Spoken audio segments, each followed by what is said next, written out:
everyone. Josee here from Creative Music. Today I want to talk about how can we build our own and unique chord progressions, because I have students sometimes coming up to me and they're asking me how can I be original with my chord progressions, and they don't want to sound like everybody else. And of course apps are giving us some ideas on other songs that have been written with chord progressions, and they're good, and they're giving us all kinds of styles also and rhythms to go along and in different keys, and that's perfect. That's good to practice with these apps. But sometimes when we do that, we sound like everybody else too. So I'll give you an idea of how I create my own chord progressions, how I get inspired to create my own chord progressions, but also I'll give you a simple chord progression on slash chords to start using slash chords for those of you who are not yet into building more complex chord progressions. So I'll give it to you and you can practice it. But as I was playing it, this chord progression that I'm about to show you, and I'll show you my top view so you see better my hands. As I was playing it today, I discovered that it was almost like the Moonlight Sonata, the Beethoven Moonlight Sonata. So this one goes like this on E minor in the right hand, E minor on the right hand slash D, so the bottom is D, E minor in the right hand slash C, and then B major on B. So E minor slash E, so in the bass there's an E, E minor slash D with D in the bass, E minor slash C, and B major slash B. So as I was playing the Moonlight Sonata, I thought that maybe at the time of Beethoven he would have written C sharp minor on C sharp, C sharp minor on B, and then A major on A, D major on F sharp, and then now he's playing like a G sharp 7, a C sharp on G sharp, a G sharp sus4, and G sharp 7th. So that looked pretty much like the one I showed you. If I were to use the same rhythmical pattern,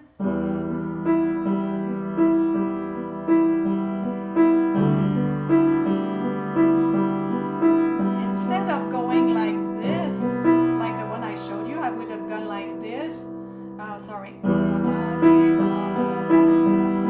maybe like this, that would go better.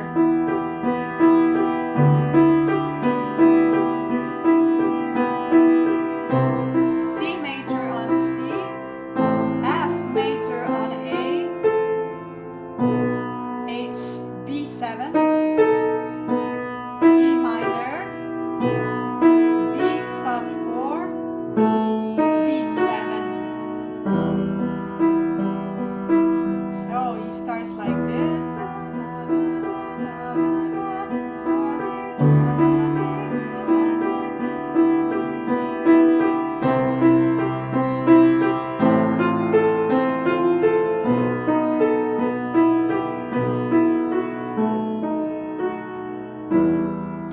So this is just to tell you that the one that the chord progression I showed you before was almost the same as the Beethoven one. So when you have a chord progression that you like, it could be the Beethoven one, and you can start doing another rhythm pattern on it.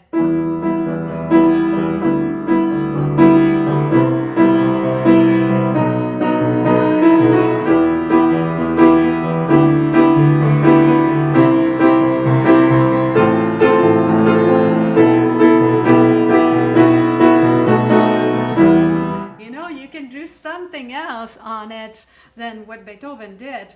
But just to tell you that sometimes in the repertoire we find some songs, some pieces that we like, and if there's a chord progression in it that we like, we can turn it around and play it in different metric, a different rhythm pattern or style.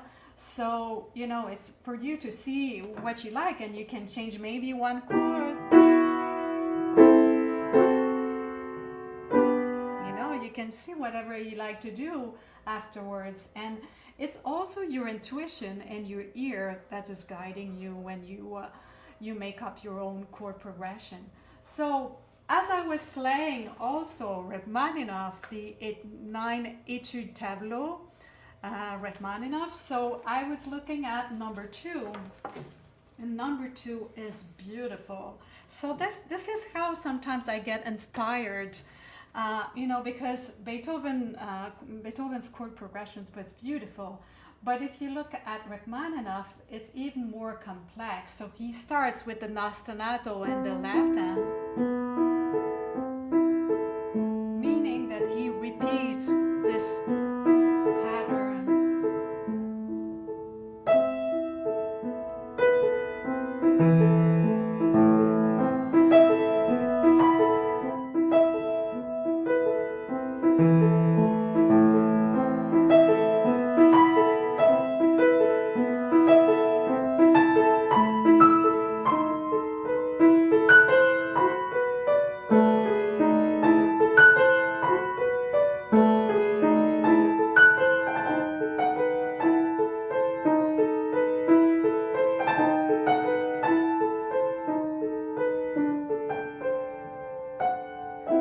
So on the second system, he goes like this.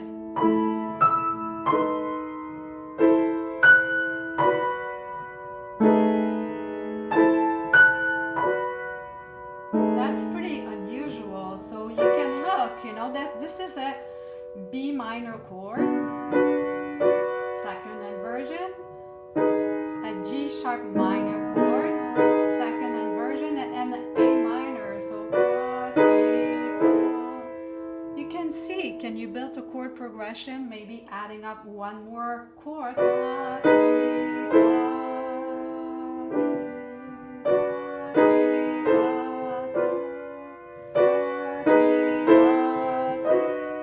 It's really up to you to see what you want to do. You know, you try things on and you see, you know, if it pleases you. But there's one at the bottom of the first page of that etude that goes like this. So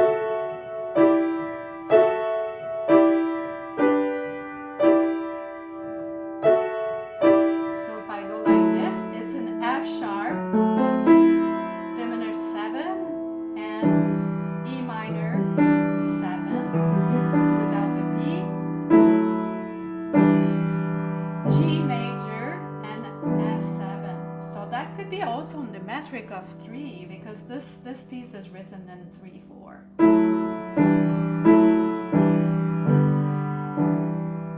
And sometimes he does things like this. I'm gonna start somewhere in the middle.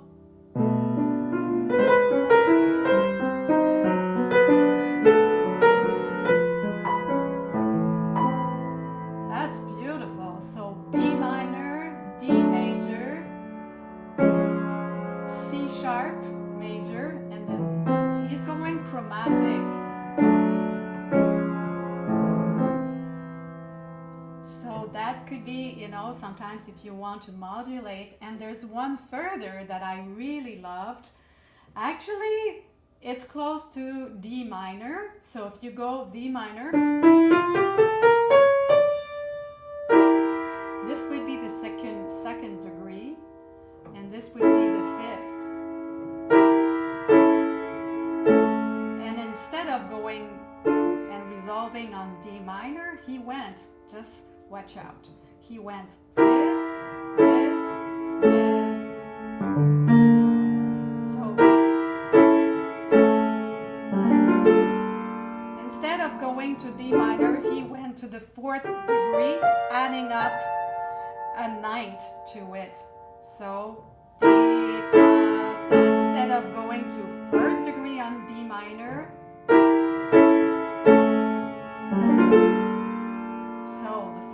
like this.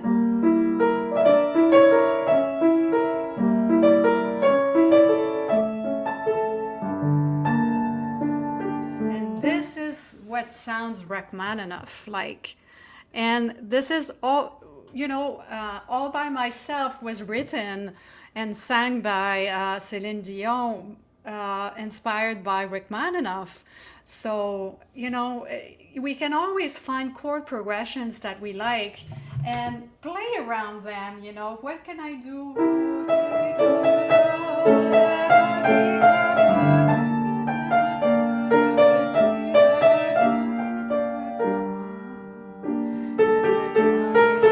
So I kind of keep the chord progression, but I built something else on it, and I could change one chord also. And if you look, most composers, and in his case, he's going da, da, da, always moving close and changing either the thumb, changing the middle note, or changing the bottom note, one note at a time. That creates chromatic progressions, and sometimes beautiful and unexpected progressions. So this is one way that I get inspired. Apps are good, but sometimes you can find in repertoire. And also, if you like Spanish music, you can open Spanish music and find a couple of chord progressions on the first beats of each bar, and or in the same bar, and see if it inspires you, because it has to strike you, it has to stimulate your imagination, and it has to be out of love that you're choosing a chord progressions, because you feel like, wow, this is yours and this is something that you really like. And then you imagine a melody that goes with it, that belongs a little bit to the key, or that goes along with the chord tone you're playing. And maybe you can be playing in your melody a non-chord tone resolving to a chord tone. So there's much to do. And then why not changing the style?